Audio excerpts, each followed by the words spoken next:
nanti nggak bisa tidur kalau nanya terus diempat gitu loh. Ya mumpung di sini loh, ini kalau kapan kita satu lagi ya. Aduh, pakai gitu. Yang rumahnya paling jauh. Riau jauh. Jember, enggak yang Riau. Jember karena Riau ini kan ada putih Pak. Ada Rio putih ada Rio. Putri. Duh, mana Mary loh. Enggak. Pelan-pelan nama dulu disebutkan fakultas, name dan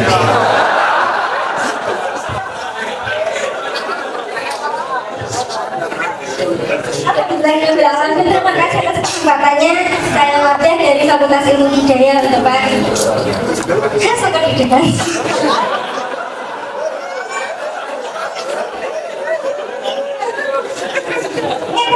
Saya tuh penasaran kenapa di Hazanah Keilmuan para santri menyebutkan Tuhan atau Gusti Allah itu dengan pangeran atau dengan Gusti. Kalau memang Gusti ya, tapi saya penasaran dengan pangeran. Kenapa kok tidak raja? Padahal pangerannya adalah anaknya raja.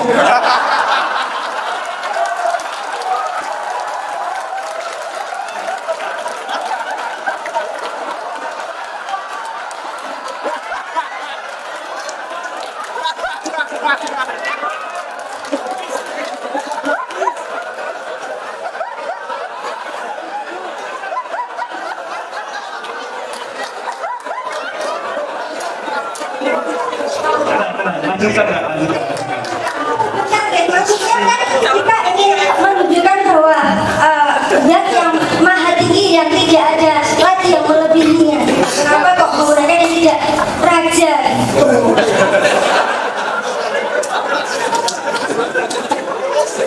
Terus selanjutnya yang kedua, yang saya penasaran lagi, misalkan di kitab-kitab atau di tafsir itu ulama Jawa menafsirkannya dengan mengikuti budaya Jawa, dengan bahasa Jawa yang ada unggah-ungguhnya. Misalkan tuturan Musa dengan Nabi Syuaib, yang Nabi Syuaib adalah mertua Nabi Musa, itu Nabi Musa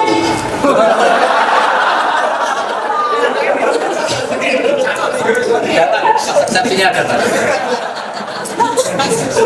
apa tuh saya nggak tahu.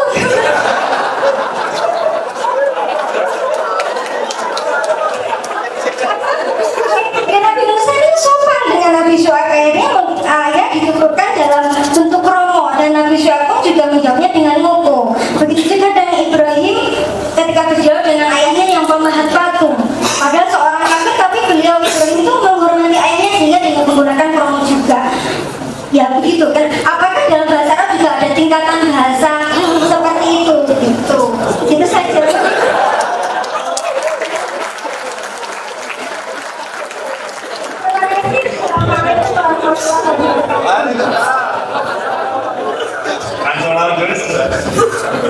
Ini jadikan kesadaran saja.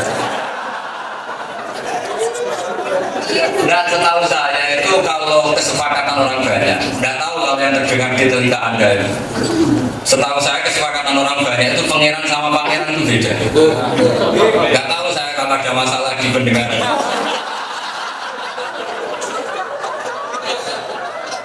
Jadi orang sih bilang pangeran di Diponegoro. Ada nggak yang keliru bilang pangeran di Diponegoro? Nggak ada ya. Artinya dari awal bilang pangeran sama pangeran itu beda. Jadi nggak bisa dikatakan kalau pangeran itu anaknya.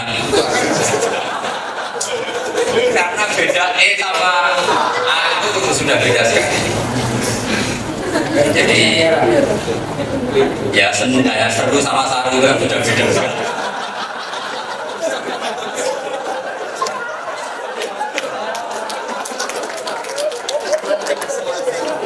Kedua menyangkut apa tadi? Bahwa tingkatan Bromo itu sebetulnya tradisi seluruh dunia. Cuma kalau bahasa nasionalnya enggak, tapi sebenarnya itu tradisi seluruh dunia. Jadi kalau orang top meninggal biasanya dibahasakan tuwfiya. Kalau orang biasa mungkin dibahasakan apa? Mata. Itu mulai dulu ya tidak. Cuma kadang-kadang Quran pakai bahasa nasional. Kenapa? Karena Tuhan selalu di atas para nabi. Sehingga ada istilah apa imata. suatu saat kalau Muhammad mati itu nggak apa-apa karena dibahasakan Allah itu di atas Muhammad. Tapi kalau kita terbahasakan apa? Sufi atau wafat. Jadi tingkatan itu pasti ada karena ini budaya kan, jadi dari itu budaya. Terus yang perlu dicatat begini apa? Tradisi para nabi tadi itu ya sama, tetap ada etika itu ya etika tetap. Makanya yang seperti yang Anda ceritakan tadi, Nabi Musa itu kan menantunya Nabi siapa? Ikut terus saja kok tahu. Ini mau jadi ustaz apa jadi ahli? Apa? Oh, rotinya apa? Bahasa Arab. Oh, bahasa Arab. Ya, yang jelas itu ada pengira, ada. Itu beda. Terus kenapa Tuhan yang disebut raja? Raja juga ada pertanyaan kalau seperti itu. Raja di raja, karena raja juga hanya begini. Kalau dalam ilmu tafsir ada istilah ini. Sesuatu kalimat itu al-lafzu yantabiul ma'aniyah la aksud kalau dalam bahasa ilmu tafsir. Lafaz ini ngikuti makna, bukan sebaliknya makna ngikuti lafaz. Jadi misalnya gini, saya bilang Pak Budi ini nggak punya uang, tapi nggak punya uangnya gede, sama punya uangnya mahasiswa banyak mana?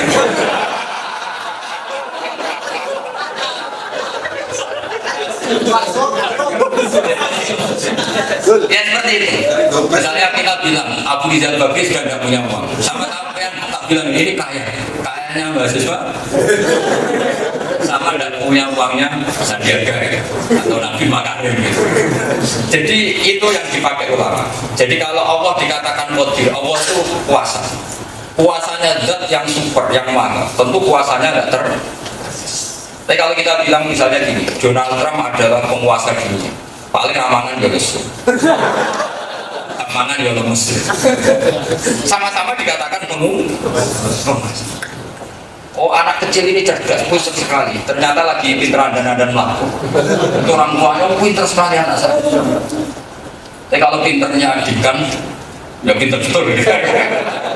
Jadi kalau dalam ilmu tafsir itu al-lafzu yattabi'ul ma'aniya la maksud. Jadi lafaz itu mengikuti makna yang dimaksud, bukan sebalik. Itu makna aturannya sendiri. Jadi kalau kita bilang tadi, oh Singapura itu negara hebat, tentu rivalnya jangan Amerika, Eropa, ya rivalnya Indonesia kan. Dibanding Amerika ya tidak kelas. Petinju Indonesia ini hebat, ya jangan bandingkan Tyson. Jadi itu otomatis. Jadi makanya mau tidak mau itu ada kaidah tadi, lafaz itu mengikuti makna, bukan makna mengikuti. Makna itu sesuatu yang kita gambarkan Allah misalnya, Allah itu zat yang super. Tentu kita mengatakan Allah itu zat yang kuasa. Meskipun kalimatnya datar kuasa, tapi kuasanya zat yang super. Seperti artis lah misalnya, wah ini orang Uzbek, artis, oh cantik betul, pembantunya ada cantik. Tapi ini artis di Indonesia, mesti pesek dibanding artis apa? Uzbek. Jadi itu otomatis. Ini orang Indonesia ini garang, bandingkan dengan orang Arab yang gak garang. Gaman. Jadi itu otomatis.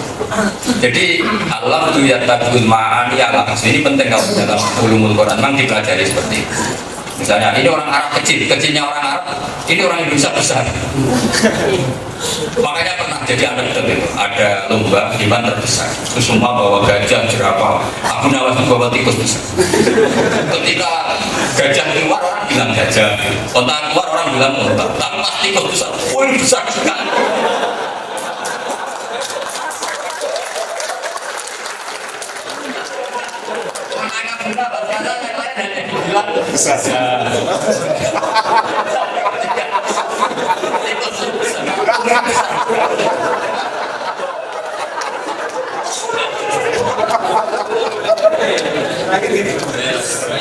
Oh, terakhir yang tadi. Yang tadi, yang dari mana? Riau. Riau yang mana kok tak ada 3 Riau semua? 3-3-nya, yang salah satu. Homepah itu enggak. Monggo Mas. Nama nggih? Bismillahirrahmanirrahim. Nama saya Ridwan Mustafid.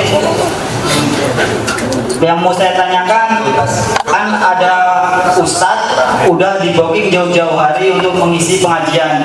Ya itu pengajian di situ mungkin dia dibanderol harga 10 juta.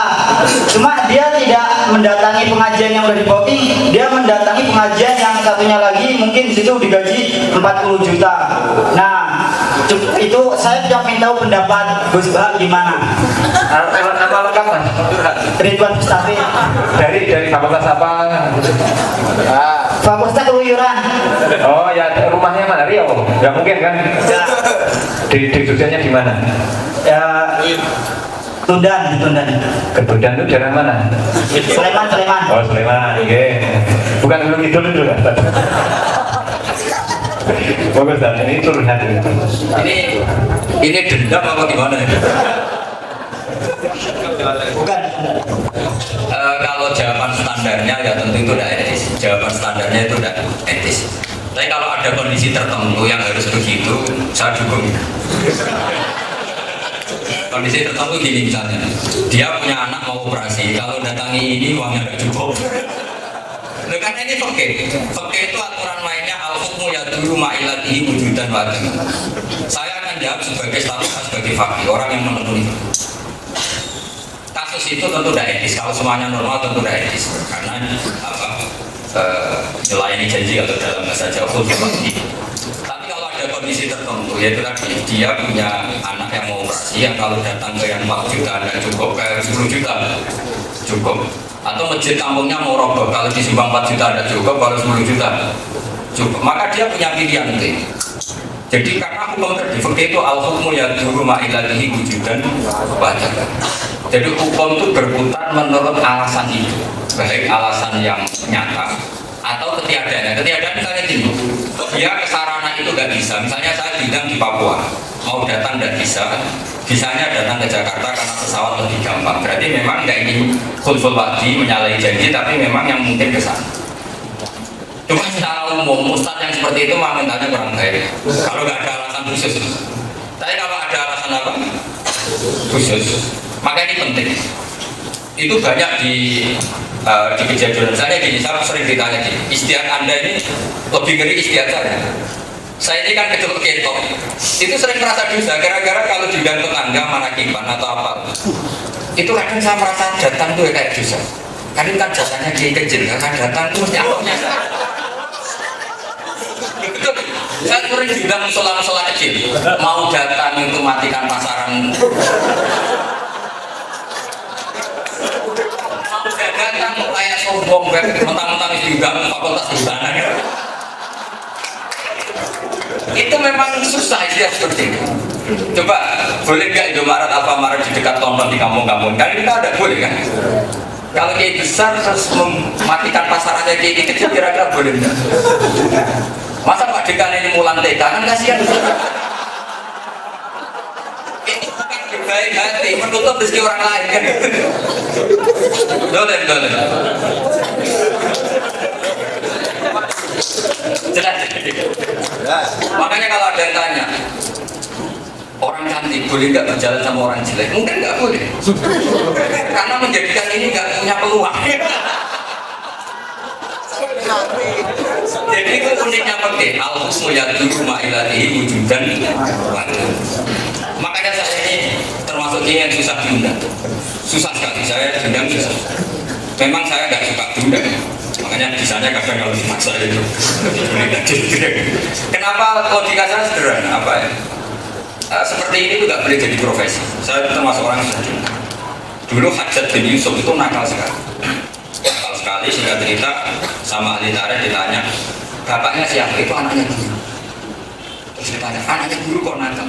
Karena guru di tahun sekitar tahun 400-600 Hijriah itu sudah sina'ah, sudah profesi. Nah, saya khawatir kalau pengajian itu lama-lama profesi. Banyak tuh sekarang guru profesi, bahkan nyantuni yatim piatu profesi karena dia pegawai yatim piatu yayasan. Terus dia mikir yatim piatu, tapi hatinya dia enggak. Nah, zaman akhir yang dikhawatirkan para ulama adalah suatu saat kebaikan itu profesi. Jadi pengusaha yatim karena pegawai situ, terus sebagai miskin karena itu hatinya dia enggak. Jadi itu Jadi mentalnya sebetulnya tidak dari Allah yang mengajak kebaikan, tapi itu profesi. Resikonya kalau profesi ya pikir untung rugi. Tapi ini sudah, ini kita terima takdir begini. Sekarang kebaikan itu profesi. Mau tidak mau juga. Kira-kira yang bagian profesi apa kalau nggak menekuni itu ya memang nggak digaji. Lucunya orang lain ya nggak tanggung jawab. Misalnya ada kebakaran, saya ada pegawai damkar ya udah. Padahal kalau mau pakai filmnya Allah siapapun wajib menolong yang sedang kesusahan, baik yang jabat maupun di. Begitu juga pegawai pemadam kebakaran, pada kecelakaan di jalan, tetap harus nolong meskipun itu bagian satlantas misalnya. Nah, ingin saya hukumnya Allah itu di atas hukum yang dibikin negara, yaitu setiap orang berkesempatan nolong maka wajib menolong, baik dia profesinya itu maupun di. Meskipun agama ini mengesahkan satu pribadi-pribadi yang punya profesi, tapi itu hanya sifatnya sah, tapi tidak boleh mengganggu hukumnya Allah dan Rasul. Misalnya gini, ada kelompok anak muda 20 ada kebakaran, yang wajib yang tahu apa damkar, ya yang tahu kalau jalan, karena dia yang paling mudah melarang. Meskipun secara profesional yang wajib ya. Saya misalnya kiai, saya nggak dilantik oleh menteri, jadi kiai betul nggak tempat dilantik. Karena saya bisa ngaji, wajib mengajar, ya sudah wajib. Meskipun nggak ada sertifikasi dari Kemenang. Cuma di daftar BIN nggak termasuk yang terpapar gitu.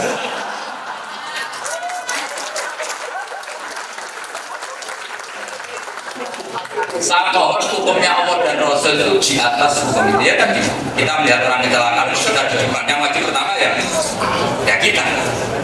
Jadi pakai hukum aturan. Jadi siapapun yang berkesempatan punya kemampuan ya dia yang paling jelas ya. Jadi kalau nggak ada peristiwa khusus maka kiai tadi atau apa dari tadi tidak punya etika. Tapi jangan sungguh dulu, jangan-jangan ada peristiwa khusus yang kita tidak pernah tahu. Saya kira demikian.